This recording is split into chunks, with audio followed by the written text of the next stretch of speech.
Suara hewan malam yang berbunyi mengisi malam sunyi. Di dalam kamar, dengan lampu yang temaram, seseorang sedang duduk di atas karpet, membungkuk sambil mengerjakan tugas dari dosennya. Wajahnya sangat serius dan beberapa kali menghela nafas berat. Beberapa buku berserakan di sekitarnya. Waktu sudah menunjukkan pukul 11 malam. Sesekali mulutnya menguap lebar, mata yang berair, dan beberapa kali mengganti posisi belajarnya. Tepat pukul 12 malam, Pani merenggangkan ototnya yang kaku, kemudian menghela nafas dan mengeluarkannya secara kasar. Pani memeriksa lagi tugas yang sudah diselesaikannya. Matanya bergulir ke kanan dan ke kiri. Sesekali dahinya mengernyit dan juga tampak berpikir. Tugas hari ini cukup menguras otaknya. Setelah selesai, Pani mulai merapikan buku-buku yang berserakan, kemudian disimpan di rak buku yang tersimpan di pojok kamarnya. Mata Pani melihat agenda untuk pagi ini. Betapa terkejut, bola matanya sudah mau loncat keluar. Ketika kantuk sudah menyerang, tubuh ingin dibanting ke kasur yang empuk, lenyap sudah. Masih ada tugas yang harus diselesaikan. Tubuh Pani meluruh ke bawah. Matanya sudah berkaca-kaca, terduduk memeluk kakinya, dan menenggelamkan kepalanya. Terdengar isakan yang mengisi kamar, dan heningnya malam. Setelah cukup mereda, Pani mulai bangkit menghapus air matanya dan langsung mengambil buku tugas yang lain untuk dikerjakan tugasnya. Kali ini dia mengerjakannya di meja belajar. Dia ambil pulpen itu dan membuka tutupnya. Tangannya membuka buku itu. Setelah buku itu dibuka, Pani hanya diam, menatap tugas itu. Tiba-tiba pikirannya melayang dan kenangan itu tiba-tiba terlintas di kepalanya. Sore itu, di ruang keluarga, suara televisi yang memenuhi ruangan. Beralaskan karpet, Pani kecil bersama ibunya sedang belajar. Waktu itu, Pani baru memasuki TK.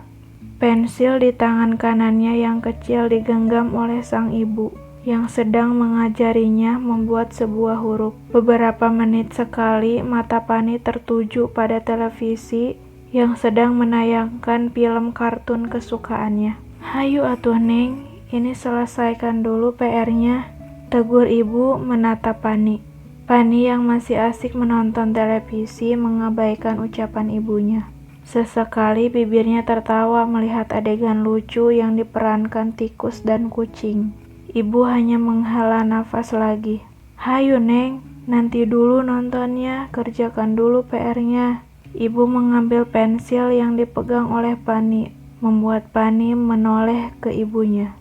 Pani langsung mendekatkan bukunya dan mengatur posisi duduknya yang nyaman. Ibu Pani memberikan pensil itu kepada Pani. "Sok, nih turutin kayak mama." Ibu menunjukkan contoh huruf yang sudah dia tulis di buku lain. Pani melihat contoh huruf yang ditunjukkan oleh sang ibu. Beberapa kali Pani menghapus hasil tulisannya, membuat bukunya menjadi tipis. "Jangan dihapus terus atuh." Bukunya jadi tipis. Pani hanya nyengir menatap sang ibu. "Udah, sekarang ganti angka 9, sok tulis." Pani mulai menghembuskan nafasnya kasar, dan mulutnya sesekali menguap lebar. "Gak bisa, Ma." Baru pensil itu menggores bukunya. Pani langsung menghapusnya. Ibunya merebut pensil yang dipegang oleh Pani dan mulai membuat contoh angka 9. Pani mulai memperhatikan setiap gerakan tangan yang sedang menulis angka 9. Beberapa kali ibunya menulis angka 9. Namun belum membuat Pani bisa. Hapus lagi. Sampai berulang kemudian buku itu robek sedikit karena terlalu sering dihapus. Tidak lama, Bapak datang dari arah dapur dan langsung duduk di samping Pani. Kepalanya menoleh melihat Pani yang sedang menulis. Bukan gitu atuh. Bapak merebut pensil di tangan Pani yang sedang menulis, lalu menulis di buku yang sudah tidak terpakai. Nih, liatin Bapak, dari atas dulu, baru ke bawah.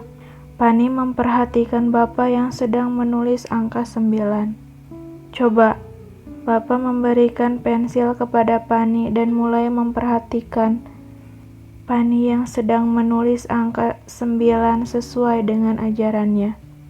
Pani mengambilnya dan mulai mencoba apa yang bapaknya jelaskan. Sesekali ibunya membantu menghapus ketika salah menulis. Bukan gitu, gini nih, lihat Bapak. Bapak kembali merebut pensil Pani dan Pani kembali memperhatikan setiap gerakan tangan bapaknya. Nih, Bapak mengembalikan pensil kepada Pani. Pani mencoba kembali apa yang dilihatnya. Matanya mulai berair menahan kantuk beberapa kali menguap lebar. Ibu yang ada di sampingnya mengajarinya dengan sabar. Sampai beberapa kali Pani mencoba namun gagal. Bapak yang melihatnya seperti menahan kekesalan. Kan tadi udah diajarin. Gini, liatin makanya. Dari tadi salah mulu. Suara Bapak sedikit tinggi. Bapak kembali menekankan beberapa yang menjadi kekesalan Pani. Jangan gitu. Apa itu? Itu mah bukan angka 9, jelek. Tiba-tiba mata Pani mengabur. Sudah tertutup oleh air mata. Namun sebisa mungkin Pani menahannya supaya tidak terjatuh. Beberapa kali Pani menghirup napas menenangkan dadanya yang terasa sesak. Pani semakin menundukkan kepalanya, supaya tidak terlihat ingin menangis. Tanpa banyak bicara, Pani terus mencoba menuliskan angka 9. Dan hasilnya tidak sebagus bapaknya yang ditulis. Ternyata menahan tangis bukan yang terbaik. Hidung Pani mengeluarkan ingus dan itu membuat Pani menghirupnya supaya tidak keluar. Ibu yang ada di sampingnya menatap Pani sambil menghela nafas secara perlahan. Sekali lagi Bapak mengajarkan bagaimana membuat angka 9 yang bagus. Kali ini mata Pani sudah tidak bisa menahan air matanya. Secara tiba-tiba satu titik air mata itu jatuh pada buku. Pani kembali menahan air matanya supaya tidak meluruh. Dengan menghirup udara sebanyak mungkin, kemudian menghembuskannya secara perlahan. Tepat pada air mata itu jatuh, ibu melihat. Lalu ibu berkata, "Udah malam, tidur gih sana. Nanti ibu beresin buku dulu." Tanpa banyak bicara lagi, Pani langsung beranjak dari duduknya dan pergi ke kamar. Pani langsung tidur menutupi seluruh badannya menggunakan selimut. Dadanya masih sesak. Lantas air mata itu akhirnya terjun bebas dari pipinya. Lagi-lagi Pani membekap mulutnya supaya tidak terdengar isakan. Terdengar ibu memasuki kamar kemudian duduk di pinggir kasur sambil membetulkan letak selimut. Ibu mengusap lembut punggung Pani yang sedikit bergetar. "Udah, jangan nangis. Tidur, udah malam."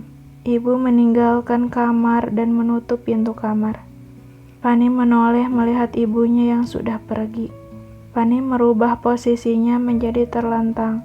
Memang sedari tadi Pani membelakangi ibunya. Air mata itu semakin deras.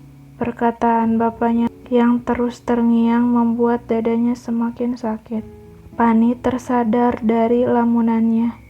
Bibir Pani berucap istighfar.